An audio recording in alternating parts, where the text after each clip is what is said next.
मीराबाई को विष दे दिया राणा ने। और क्या कह के दे दिया? मीराबाई ने पूछा काला काला क्या है? बोले तुम्हारे ठाकुर जी का अभिषेक किया ना, वो भी काले, इसलिए पूरा पंचामृत ही काला पड़ गया है। तो मीराबाई ने इसमें दूसरा विचार नहीं किया, उनको विश्वास ही हो गया, बोले इसीलिए काला हो गया होगा। और वो तो जहां भी श्याम वर्ण को देखती थी उसको कृष्ण ही मानती थी, तुरंत पी लिया। राणा की आंख खुली रह गई, मुंह खुला रह गया। क्यों? बोले मीराबाई पर तो और कुछ असर ही नहीं हुआ, और ज्यो ज्यो विष पिया त्यों त्यों मीराबाई का तेज और बढ़ गया। क्योंकि उनका विश्वास इतना था, भरोसा इतना था उस पात्र के प्रति कि उनके लिए वह विष अमृत ही बन गया। ही था पर अमृत में परिवर्तित हो गया। राणा जी खूब देर तक देखते रहे, बोले कालकूट विष पिलाया जिसकी सुगंध भी चली जाए तो प्राण चले जाएंगे, पर ये मर क्यों नहीं रही है? मीराबाई तो नाचने लगे। राणा जी ने उस वैद्य को बुलवाया जिससे विष बनवाया था, उससे कहा तेने विष बनाया? वो तो नाच रही है।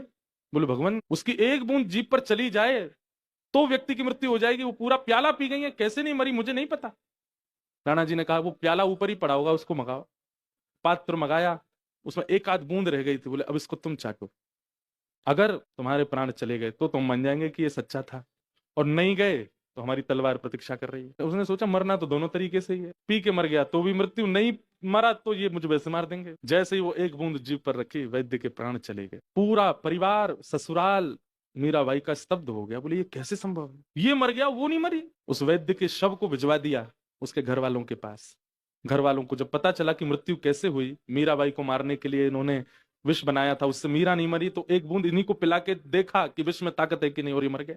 घर वाले उनके शव को लेकर के मीराबाई के जो भवन था उसके बाहर बैठ गए, रोने लगे। मीराबाई निकल के क्या हुआ, पूरी घटना बताई। बोले इन्होंने विष बनाया था आपको मारने के लिए, पर आपको चरणामृत बना के बता के पिला दिया, आपको कुछ नहीं हुआ, उसमें एक बूंद बची, इनको पिला दिया राणा जी ने, मर गए। तब पहली बार मीराबाई ने ठाकुर जी से कुछ मांगा। हरि तुम हरो जनन की पीर, हरि तुम हरो जनन की पीर। ए हरि आप जनों की पीर हरते हो, पर आज मेरी वजह से किसी के प्राण जा रहे हैं। इनका कोई अपराध नहीं, इन्होंने तो केवल राणा की बात मानी। मेरे भजन में यदि बल हो कृपा करना नाथ, इनको जीवित कर दो। और मीराबाई पूरी रात गाती रही, ठाकुर एक तरफ ठाकुर जी, दूसरी तरफ उस वैद्य का शव। रात भर गाते गाते गाते गाते जैसे ही ब्रह्म मुहूर्त बेला हुई, मीराबाई के नेत्रों से अश्रु छलक पड़े ठाकुर जी के चरणों में। देखते ही ब्रह्म मुहूर्त होते ही वैद्य उठ के बैठ गया, पूरा नीला शरीर पड़ गया था, सब स्वस्थ हो गया, कोई बीमारी नहीं, सब जय जयकार करने लगे मीराबाई की, स्वस्थ हो